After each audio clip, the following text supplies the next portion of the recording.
my God guys कसको बिहे हो र यो कसको बिहेमा म यति खुसी भएर नाचेछु र यति धेरै दबाएर खाँदैछु यति खाना ओ माई गड आज कसको बिहे भन्दा आज मेरो साथीको बिहे हो र बिहेमा जम साथी आउनुहोस् मैले के गरेँ भेरी फर्स्ट त यो मैले मेरो साथीको लागि एकदमै दिलदेखि मन पराएर ल्याइदिएको गिफ्ट हो अनि यो चाहिँ किन यति धेरै प्लास्टिक कागज भन्दाखेरि चाहिँ त्यो गिफ्टलाई यति धेरै प्रोटेक्ट गर्नुपर्छ साथीहरू अलिकति के भन्यो फुट्ने डर थियो सिरामिकको थियो नि त सामान अनि मैले मेरो मम्मी हजुरसँग तुफान गिफ्ट प्याकिङ गरेँ कलेजबाट आउन बित्तिकै अनि ड्रेसअप गरेँ गेटअप एकदम खतरा गरेँ अनि अब म बिहेमा जान रेडी मेरो साथीहरूले चाहिँ यति धेरै मेकअप गर्न टाइम लगाए कि म वाक्क लाएर टिकटक बनाउन थालेँ म रमाइलो गर्न थालेँ एक्लैमा साथी न सँगी एक्लै रङ्गी सङ्गी भनेको यही हो अनि गिफ्ट रेडी पारेर अब म जान रेडी छु वाउ साथीहरू कस्तो छ बिहे बेहुली कस्ती छ मेरो साथी हामी चाहिँ +2 सँगै पढेको क्या अनि एकदम धेरै रमाइलो पनि गरेको हामीले साथसाथै अनि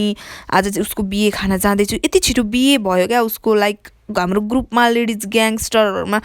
भेरी फर्स्ट उसले चाहिँ खाता खोलेको छ सफल भएको छ मेरो साथी अनि भाटबटिनमा गिफ्ट लिन गएको साथीहरूले गिफ्ट ल्याएको रहेनछन् सो हामी बिहे घरमा पुगिसक्यौँ र बिहेमा मण्डपमा मेरो साथी देख्दाखेरि त म त लाइक के भन्नु कस्तो नि फिल आएन मलाई नर्मल लागिरहेको थियो अनि हाम्रो भिनाजु हुनुहुन्छ उहाँ चाहिँ होइन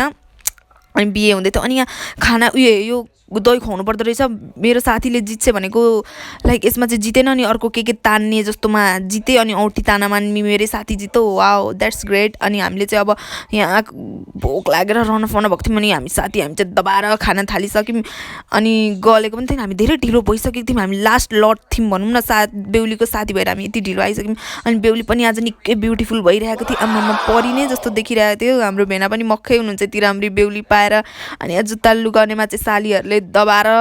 लुटे भेनालाई अनि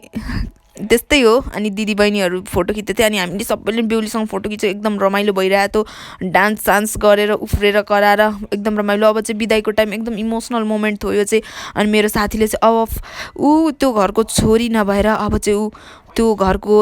चेलीबेटी जस्तो भइसक्यो त अब उसको घर अर्कै भयो लाइक ऊ बिहे गरेर गइसक्यो उसको नयाँ घर नयाँ थर अनि ऊ मेरो साथी गयो एकदम खुसी देखिरहेको थियो भरे लास्टमा त उहाँ रुन थाली अरे यार अनि अब हामी घर गएको अब म गले पनि लाइक अब घर जाने अनि एकदम चिसो हावा चलेको थियो अनि घर आएर म कस्तो देखेँ भन्दाखेरि सबैले भन्दा वाउ दिदी तपाईँ त कस्तो राम्रो देखिनु भएको त एकदम खतरा वाउ एकदम गड जस्तो भनेर मलाई गफ दिँदै थिएँ अनि म पनि मक्ख परिरहेको